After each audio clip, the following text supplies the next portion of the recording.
बिहार के सुपौल से इस वक्त खबर मिल रही है। मुंबई से आए कलाकारों के साथ यहां मारपीट एवं धक्का मुक्की जैसी घटना हुई है। इस दौरान अभिनेत्री बेहोश हो गई।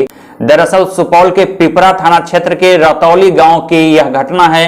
यहां मुंबई से फिल्म की शूटिंग करने के लिए आए फिल्मी कलाकारों के साथ धक्का मुक्की एवं मारपीट जैसे मामले सामने आए हैं। इस घटना को देखकर अभिनेत्री बेहोश हो गई। इसके बाद उसे पीएचसी पिपरा में भर्ती कराया गया। चिकित्सकों ने बेहतर इलाज के लिए उसे रेफर कर दिया है। घटना की बाबत लिखित शिकायत थाने में दर्ज कराई गई है। इसमें फिल्म यूनिट के मुंबई पश्चिमी के बरसोला जिला बालवनी निवासी शाहिदा खातून पति अब्दुल्ला ने कहा है कि वे करीब 65 लोगों के फिल्म यूनिट के साथ फिल्म इश्क दीवाना की शूटिंग के लिए रतौली गांव पहुंचे थे, जिसमें कुछ लोग शूटिंग के बाद वापस मुंबई लौट गए, लेकिन लॉकडाउन की वजह से शूटिंग बंद हो गई। इसके बाद वे लोग एक स्कूल में ठहर गए। घटना को देखकर अभिनेत्री प्राची सिंह बेहोश होकर गिर गईं, जिसके बाद वे लोग किसी तरह जान बचाकर पिपरा पीएचसी पहुंचकर अभिनेत्री को भर्ती कराया। प्राथमिक उपचार के बाद उसे बेहतर इलाज के लिए रेफर कर दिया गया है। इस मामले में आवेदन देकर दोषियों के खिलाफ कार्रवाई की मांग की गई है। एक्चुअली हम यहाँ से जाना चाहते हैं, बार बार परमिशन मांग रहे हैं। हम लोगों ने लॉकडाउन का पालन किया। लॉकडाउन में हमने मोदी जी की बात मानी, हम यहाँ रुक गए। पर लॉकडाउन का मतलब ये नहीं है कि यहाँ के लोग, यहाँ के जैसे सुदीप सिंह राणा, चंदन सिंह या सुशील सिंह या सिंटू सिंह, ये लोग हमको डराने की कोशिश कर रहे हैं जबरदस्ती। मुझसे एक्स्ट्रा बजट पर भी साइन करवाया। मैंने साइन भी इसलिए किया ताकि मेरी यूनिट सुखी रहे, मेरी यूनिट को कोई तकलीफ ना हो। मेरी यूनिट की लड़कियों को ये कहा गया कि इनको लात मारकर निकाल दो, उनको खाना देने में तकलीफ दी जा रही थी।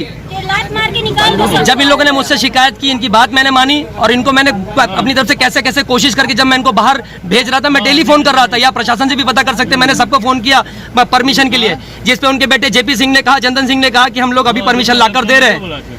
ठीक है, हम लोग परमिशन के लिए वहां खड़े थे मध्य विद्यालय में, तभी सिंटू सिंह और सुशील सिंह आकर दोनों ने हाथापाई की। हमारे बीच का लड़का गोविंद पांडे को इन लोगों ने मारना चालू किया, जिसपे हमारे बीच की लड़की जो है, भैया को देखिए पीछे से इतना धक्का दिया कि पूरा दीवार में से इसको भी अटैक करने गए। जब बीच में मैं बीच बचाव करने आया तो मेरा मोबाइल भी छीना गया और मुझे धक्का दिया गया।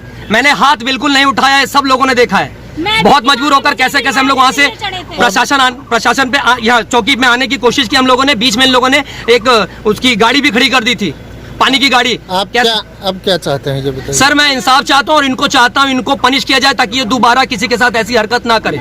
हमारे साथ बहुत जुल्म हो रहा है, ये अच्छा ठीक नहीं है। हम घर से बेघर है, ना हमें रहने का ठिकाना है, ना कुछ नहीं, और ये लोग हमें जाने भी नहीं दे रहे। ऐसा व्यवहार कर रहे हैं कि पूछो मत। ये जोर जबरदस्ती कर रहे हैं, हमें नहीं रहना। प्लीज हमें हमारे घर मुंबई पहुंचा दीजिए। प्लीज हम प्रशासन से सबसे रिक्वेस्ट करते हैं कि आप हमें हमारे घर मुंबई पहुंचा दीजिए। हम बहुत तकलीफ में फंसे हुए हैं। सबसे गंदा ये रतौली गांव के लोग हैं, अच्छे नहीं है। हमारे साथ बहुत जोर जबरदस्ती, जब से आए तब से लेके अब तक हमारे साथ जोर जबरदस्ती हो रही है।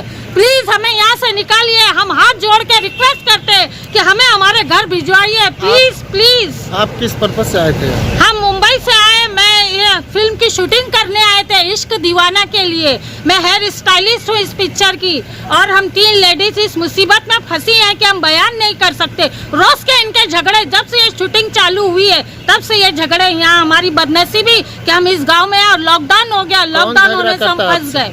झगड़ा चलता है? झगड़ा राणा जी की तरफ से होता, आज तो इनकी तरफ से हद हो गई। सुशील जी और इन्होंने हमें जाने में हमारे बाधा डाला। हम समझते थे बहुत अच्छे इंसान है ये, हमारे जाने की पर रोक नहीं लगाएंगे, लेकिन इन्होंने हमें जाने से रोका। कहा परमिशन नहीं है, गाड़ी का फोटो निकाल रहे, ये कर रहे। अरे हमें जाने दिया जाए, हमें क्यों रोक रहे हैं आप लोग? हमें हमारे घर जाने दिया जाए। बंदरा प्रखंड के सुंदरपुर रतवारा में गरीबों के बीच आज भोजन सामग्री का वितरण किया गया। सुंदरपुर रतवारा पंचायत के मुखिया रेखा कुमारी एवं पूर्व मुखिया महेंद्र कुमार वर्मा के द्वारा इस वितरण अभियान की शुरुआत की गई। जमुई के सोनो में जैन मुनि के सौजन्य से सोनो में खोला गया है लंगर। जरूरतमंद लोगों के बीच भोजन का वितरण किया गया। बीडीओ एवं थानाध्यक्ष ने फीता काटकर इस लंगर का शुभारंभ किया। बताया जा रहा है कि जैन मुनि के सौजन्य से सोनो चौक पर जरूरतमंद लोगों के लिए यह लंगर की शुरुआत की गई है। हमारे संवाददाता मदन शर्मा का बताना है कि देश में कोरोना संक्रमण को लेकर जारी लॉकडाउन के बीच इस लंगर की यहां शुरुआत की गई है। लॉकडाउन में लोगों को भोजन सबसे पहले और सबसे बड़ी समस्या उभर कर आई है।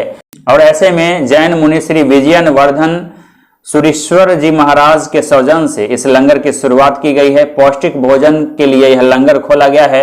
लंगर खोलने से गरीब निसहाय सड़क पर भटक रहे लोगों को, खासकर प्रवासी मजदूरों को राहत मिलेगी। जाप सुप्रीमो पप्पू यादव ने कहा है कि जमालपुर की फैक्ट्री बिहार के मान सम्मान से जुड़ा है और यह यहाँ के युवाओं के लिए रोजगार का साधन है।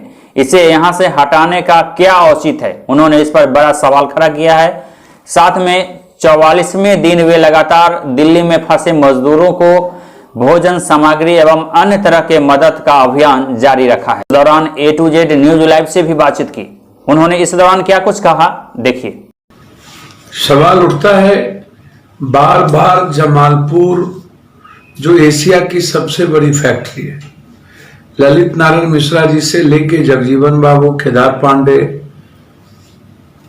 राम सुहान बाबू, लालू यादव, रामविलास जी, जॉर्ज फर्नांडिस, नीतीश जी, दिग्विजय जी, इतने रेल मंत्री के बाद एक तो बिहार में जो बड़े स्तर पर फैक्ट्री लगनी चाहिए नहीं लगी, दूसरी तरफ जो जमालपुर बिहार के मान सम्मान अस्तित्व से जुड़ा हुआ, युवाओं के रोजगार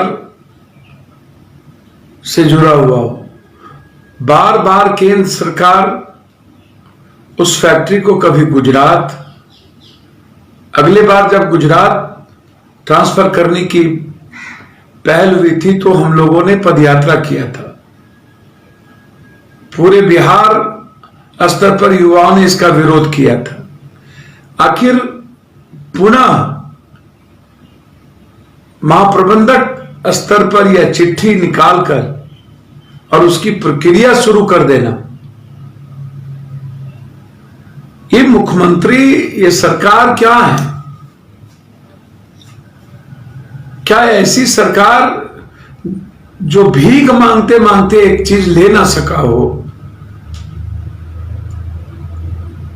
पटना यूनिवर्सिटी नहीं ले पाया हो, वेंटिलेटर नहीं ले पाता हो जो सरकार ले पाए, और वैसी सरकार जो चुनाव में 90 लाख 80 लाख 60 लाख करोड़ रुपया देने की बात भीड़ में करती हो, और आज जब पूरी देश में बहस है कि 70 से 80 लाख बिहार के लोग पलायन कर जाते हैं बाहर, हमारे यहां फैक्ट्री कंप्लीट शून्य पे है, हमारी इकोनॉमी समाप्त है, हम दुनिया के सबसे निचले पौधान पर बिहार प्रदेश हो गए हैं गरीबी में, और उसके बाद हमें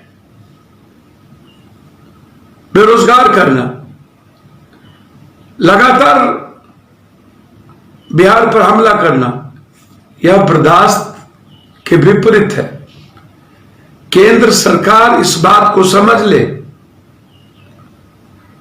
कि डबल इंजन नहीं, ट्रिपल इंजन की सरकार केंद्र, उत्तर प्रदेश और बिहार,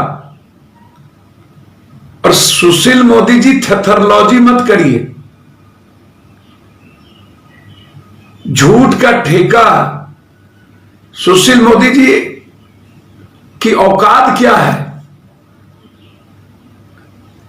न दाल चलवा सके, न वेंटिलेटर ले सके, न पटना यूनिवर्सिटी केंद्रीय विश्वविद्यालय बनवा सके, और न विशेष पैकेज ले सके। इनकी औकात और हैसियत क्या है केंद्र के नजर में, ये दुनिया को पता है। इसलिए सुशील मोदी से मेरा आग्रह है कि कमजोर कायर, इतना डरपोक सरकार हमने नहीं देखी, 1 मिनट भी रहने का अधिकार नहीं है। केंद्र सरकार ने यदि बिहार के मान सम्मान अस्तित्व की उस जमालपुर को छूने की भी कोशिश किया तो एक भी केंद्रीय दफ्तर और कोई भी रेल बिहार से नहीं चलेगी। कोई समझौता जमालपुर और बिहार के फैक्ट्रियों पर रोजगार के सवाल पर बिहार के युवा नहीं चलने देंगे। यह सवाल बिहार के 12 करोड़ के सम्मान से जुड़ा है। इसीलिए अविलंब महाप्रबंधक इस चिट्ठी को वापस ले और रेल मंत्रालय सुनिश्चित करे कि कभी जमालपुर के इरमी फैक्ट्री को स्थानांतरित करने का कोई निर्णय नहीं लिया जाएगा।